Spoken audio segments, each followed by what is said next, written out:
কিরে রামিছা, তুই এতক্ষণে দাঁত ব্রাশ করতেছিস, আমার সাথে কাকার বাসায় যাবি না? না আপু, আমি যাব না, তুমি যাও। মা তো বললো যে তুই নাকি যাবি আমার সঙ্গে। আচ্ছা তাহলে আমি যাচ্ছি, তুই দরজাটা ভালো করে লাগা। আচ্ছা আপু, সাবধানে যাস। ও কি সুন্দর দিন।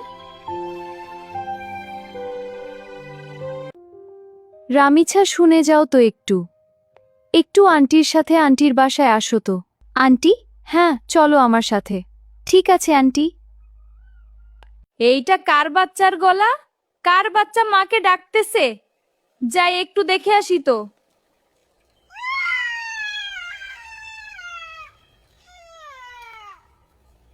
মা, আমি এসেছি। করে রামিছা কই? তোর সাথে না গেল? না মা, রামিসা তো যায় নাই আমার সাথে কাকার বাসায়। আচ্ছা ঠিক আছে। হ্যাঁ মা। রামিছা, রামিছা, মা করে তুই গেলি, তুই রমিসা।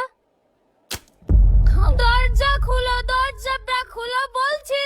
দরজার জার খুলো বলছি। অতিরিক্ত রক্তক্ষরণের জন্য মেয়েটা মরে গেল, এখন কি হবে? ওকে গুম করতে হবে, বডি পার্টটা আলাদা করতে হবে। তাড়াতাড়ি তুমি পালাও, করা যেন দরজা ধাক্কাচ্ছে। আমাকে এখান থেকে যেতে হবে। না প্লিজ থামো। দেখো আমি পালাচ্ছি।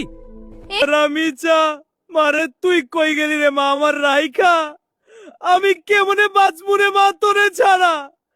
আমার মাইয়ারে কেন তোরা মাইরা ফেললি?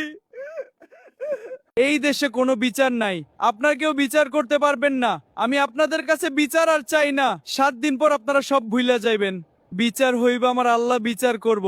হাসরের ময়দানে আমার আল্লাহ বিচার করব।